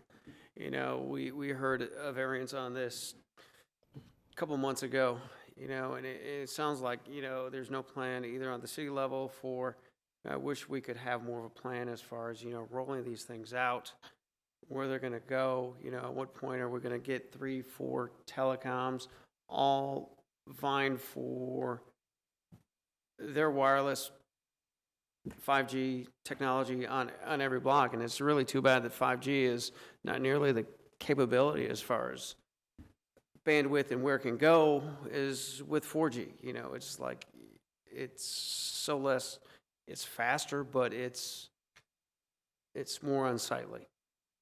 And, you know, you look at the pole here, you know, if, I think it would really honestly look unsightly sitting there, you know, if it was in the back or something like that, out of sight, out of mind, you know, but sitting along Penn Avenue, I guess, you know, I don't like it. Right.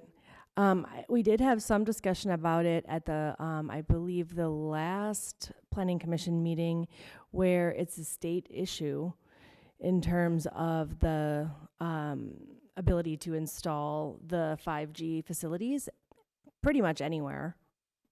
As far as I have been doing the reading, and I guess maybe could you address that?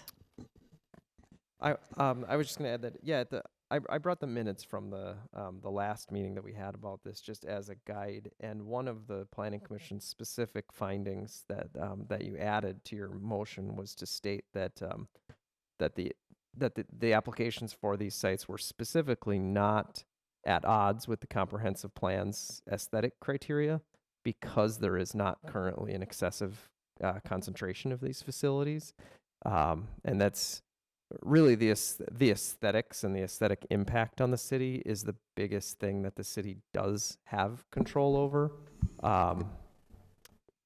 in light of the state preemption and the FCC preemption to essentially rule that cities cannot just reject these out of hand. But I think that finding is important and can help guide us as more of these applications go in, and we will of course track the locations where they're being proposed. I think on a city street, you know, on the front view is really probably more unsightly than if it were, you know, like how most of us have power poles going through our backyards that are covered from trees or share other infrastructure. I think on the front city streets, I think is going to become very unsightly. All right, thank you. Any other comments? I just want to make, if I recollect the previous time that this issue became in front of this commission, there was some vocal people that spoke with demonstrated health concerns related to these. Obviously, there's no one here opposing this particular one. So obviously, I don't have an issue with it, but I just, if I remember right, that was something, and I think we added some language for city council to have a contingency plan or something if there was, like, for example, if the person that had this in their front yard came through and said, I'm impacted by this from a medical standpoint, you know, that's part of our variance is the public health. But I'm not sure what happened, if that, you know, obviously it doesn't apply in this case, but I do recall that being part of our conversation. And again, as Commissioner Rudolph has indicated, you know, we don't know how many of these are going to be around. You know, this, you know, a few dots on our map could turn into several, could turn into dozens over the next couple of years. And at some point, I think we're going to run into that conversation again. So again, I would just advise that should be in the back of our minds when we approach these. Yeah, and ideally, I think I would really like to get guidance from the city as far as, you know, recommended places for an overall plan, knowing that 5G is coming. And, you know, the bandwidth and limitations for 5G reach is not nearly what 4G and 3G and 2G were. And, you know, making sure that we keep these in a, you know, out of sight line areas, I think is important. Commissioners Levin and Rudolph, I'm going to take your questions one at a time. I'm going to start with Commissioner Rudolph because it plays off of Chair Hoberg's comments. The state legislature has essentially said that the cities cannot regulate where these go. They're allowed in the public right-of-way. We cannot tell them that we don't want them on our public streets, that we want them in backyards. We cannot. It is not allowed. The state legislature has said that they are permitted in the right-of-way.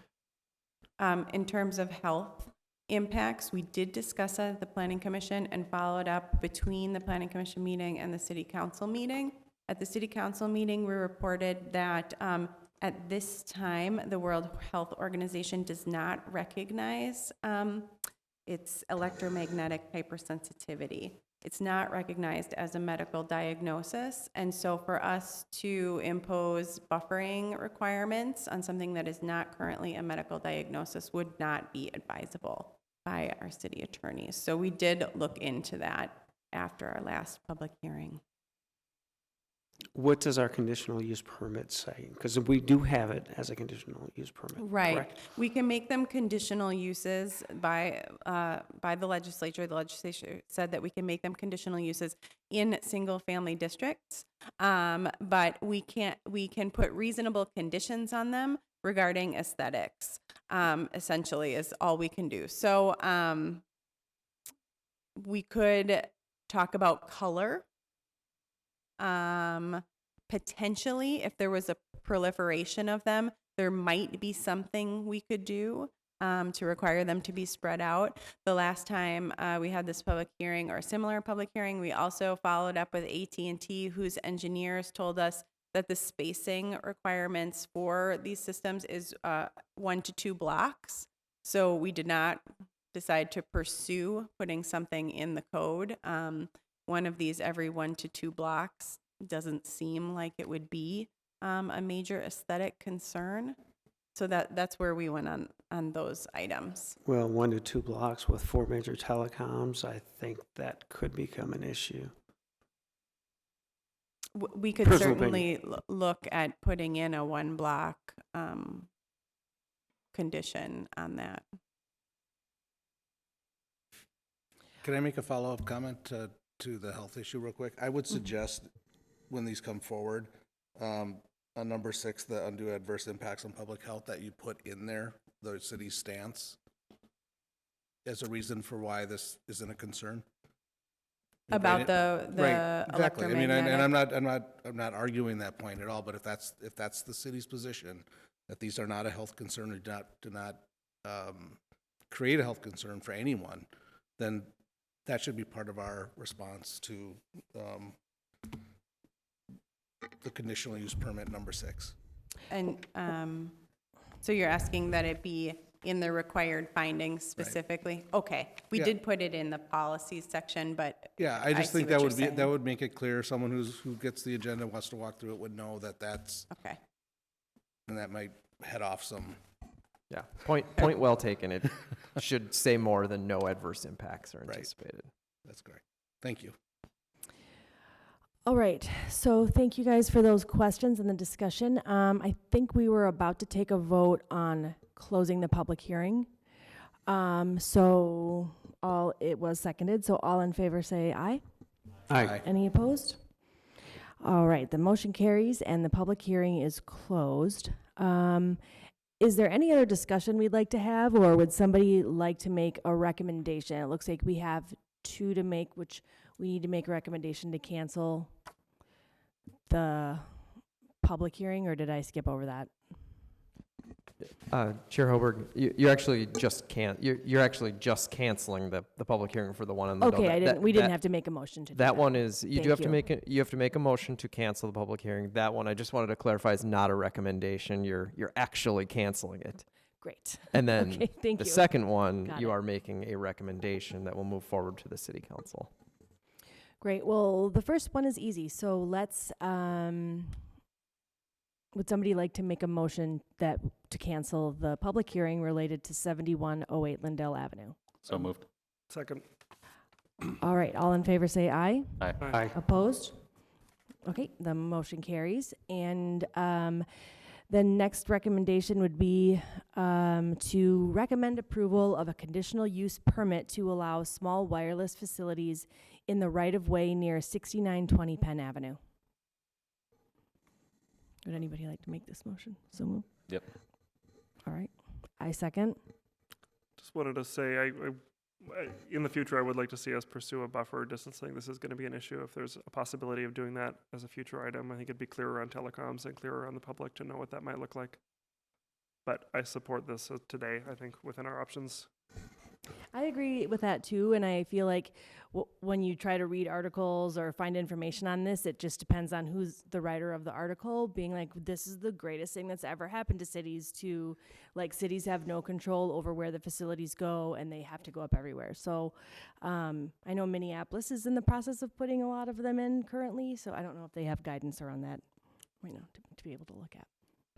I just wanted to say that I really appreciate Commissioner Rudolph's point of view on that, and I think there is state statute mandating, the right-of-way placement, but we have some discretion with the single-family home district and the aesthetic piece, so maybe we need to explore that more going forward, because I don't like either that we have no plan, and it's gray what we can do about arguing the aesthetic piece, because they did give us that discretion in the single-family home district. That's what I learned a couple months ago.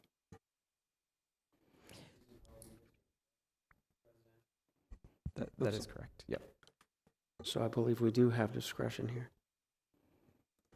All right, so we do have the motion on the table that has been seconded, so we could do a vote right now.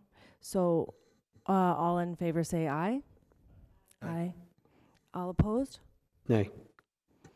All right, the motion passes. Thank you. Thank you very much for coming to the meeting. All right, now the item that I hurried to before. And if I could just put a coda on that, since we don't know when the next application for these is going to come in, if it's going to be AT&T or one of the other 3 or more carriers. I think we'll be looking for, like I said, we will be tracking the locations of these as they come in. And I think as part of that, some useful follow-up, both on the staff side and for the Planning Commission, would be to actually go out and check them out in the street when they do get installed.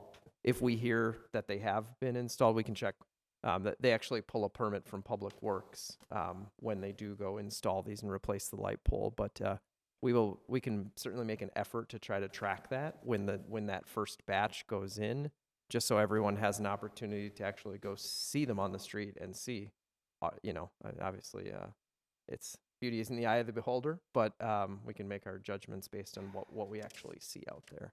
It would be really nice to have the city have us be proactive, having worked in technology for 20 plus years of my career. When things like this happen and new technology gets rolled out, many times unless we aren't proactive, many times once the floodgates open, you won't have time to react. All right, thank you. The next item on the agenda is we are going to be continuing a public hearing to consider an amendment to the Richfield Bloomington Honda Conditional Use Permit, final development plans, and planned unit development to November 25th, 2019. No, thank you. Thank you, Chair. On June 25th of 2013, the City Council approved a planned unit development for a new Richfield Bloomington Honda and Mitsubishi dealership on 77th Street, 501 77th Street. The stipulation of the approval was for the ownership to meet annually with staff to discuss the construction of a structured parking ramp that would provide additional service bays and inventory storage area, and also bring the property into compliance with minimum building coverage requirements. Richfield Bloomington Honda is working to finalize their application materials related to the request to remove the requirement to build that structured parking ramp. The application is expected to be complete in time for next month's Planning Commission meeting. Okay. So we're just asking you to continue this. All right, great. Thank you. Could I just make a request of staff, since I don't know exactly what materials would be in that packet when we get the full item in front of us? I'd really like to know, again, this is not a question I expect you to answer now, but I went and walked around the site the other day getting in my Fitbit steps, and I was surprised by the amount of parking in MnDOT's right-of-way, including on turf and off of paved surfaces. So I'd really like to know next month what the conditions are of their use of that right-of-way and if that's acceptable parking for them. So, thank you. Thank you. All right. Would somebody like to make a motion to continue the public hearing to November 25th, 2019? So moved. Second. All right, do we have any discussion on that? All right, all in favor say aye. Aye. Aye. Any opposed? All right, the motion passes. Next on, so the public hearing for that will be on November 25th, 2019, at our next planning commission meeting. The other business is to consider a motion to reschedule the December planning commission meeting to December 9th, 2019. Yep, so the regularly scheduled meeting would fall on Monday, December 23rd. There is no council meeting the next day, so typically in weeks where a council meeting is moved due to a holiday, we would move or cancel the planning commission meeting as well. Staff is recommending that we reschedule the December meeting to the second Monday that month, December 9th. Do we anticipate having an agenda that week, or the application deadline for that has not passed yet, but we've had some communication from an applicant that may be submitting an application in time for that meeting specifically. If we can at all help it, we will try to only hold one of the upcoming planning commission meetings. That'll be the regular November meeting. Never mind. We have already continued an item to that meeting. So all I will say is at this time, it looks likely that both meetings will be held. So Monday, November 25th and December the 9th. All right, well, I would like to make a motion to reschedule the December planning commission meeting to December 9th, 2019. All right, any discussion? All in favor say aye. Aye. Any opposed? Great, the motion passes. And our meeting will be on December 9th, 2019.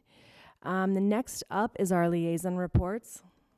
The first one is the Community Service Advisory Commission. I'm sorry, I have nothing to report. Okay, thank you. City Council? No report. All right, Housing and Redevelopment Authority, HRA. No report. All right, School Board? Sorry, no report. Elections are coming up. That's kind of a report. Transportation Commission? I don't remember the last meeting, but go check out Lindale. It's looking really nice. Great. Chamber of Commerce? No report. All right, thank you. Next up is the City Planners Reports. Thank you. I just have a couple of items to mention. The bumper-to-bumper site that the city owns, that the HRA owns on Penn Avenue, came up earlier today, 6501 Penn. The next work session is scheduled for November 18th. You are again invited to that. That's when the two developers will be coming back with additional information for you and the HRA and the council. The Penn Avenue corridor study that I mentioned earlier, we're working with our consultant and to sign the contract with Hennepin County. We're hoping to have an open house mid-November on that. And again, that's to talk about changes within the right-of-way on Penn Avenue. So that's a grant that we received from Hennepin County, working with them on solutions to some of those turning movement issues that we talked about. And then also, you may have seen that the city applied for an opportunity to be considered a legacy project through the Congress for New Urbanism, who will be holding their annual Congress in the Twin Cities this next summer. Legacy projects offer an opportunity for national design and planning and engagement firms to come in and help communities address issues, just different planning issues throughout the community. The city of Richfield applied jointly with the city of Bloomington to look at our Portland Avenue Gateway. So the smaller strip centers on the Bloomington side and some of the smaller commercial buildings and parcels on ours, expanding out towards some of our very large residential projects like Seasons Park. So this is going to give us an opportunity to look at that area as we anticipate changes to 494 with fresh eyes and get some national opinions on what might be possible in that area, and specifically to engage those rental communities in the area. Those are historically underrepresented folks in the planning process, and so we're going to be working really hard to get everyone engaged. There'll be a charrette, which is like a series of meetings, a week-long series of meetings in late March, and then the project will be presented at the Congress in June. So that's exciting. We're excited to work with Bloomington on that collaboratively, and we'll keep you posted as information about the charrette and everything else comes out. Are we able to participate in that charrette ourselves? Absolutely. Or is it, okay. Yes, All right. Thank you. everybody will be invited. The more the merrier. We'll send out notice to the neighborhood. There'll be large publications going citywide. We'll have it all over our Facebook page. There will be a huge communication effort to get people to participate in that. Yes. And I just had one more item.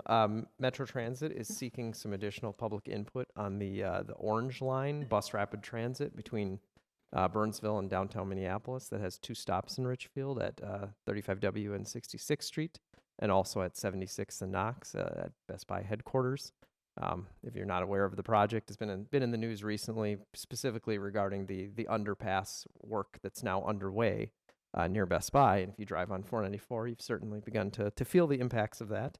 But Metro Transit is now seeking some feedback on how when that project opens projected in late 2021, how they would restructure some of the connecting bus service. So that would be impacting Richfield, primarily the routes on 66th Street and 76th Street. So if you or anyone you know are a user of those routes, you can go to Metro Transit's website for the Orange Line and provide feedback online. And they are holding a public comment open house here in Richfield at Wood Lake Nature Center, Wednesday, November 6th, 4 to 6 p.m. All right, thank you. Quick question on that 6501 joint work session. Or 6501. That's where I used to live. 65th and Oliver joint work session that's being planned. What's the city's expectation for outcome? Are we expected to weigh in on the 2 projects, or provide feedback to the 2 projects? Or I guess I'm just wondering what the city would like as at the end of that work session. Where do we land? Right. So when that memo comes out ahead, that memo will detail next steps and the direct feedback that they're looking for at that meeting. Okay. In general, yes, they'll be looking for, does it sound like, this larger project is a better option? Are people more favorable of a smaller project? What are some feelings like that? But it will be explicitly spelled out in there what we're looking for from you.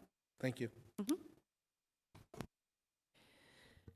Great, thank you, everybody. The next meeting time and location is Monday, November 25th, 2019 here. And so our meeting is over. Would anybody like to make a motion to adjourn? So moved. A second. All in favor say aye. Aye. All right, motion passes. Thank you, everybody. Good night.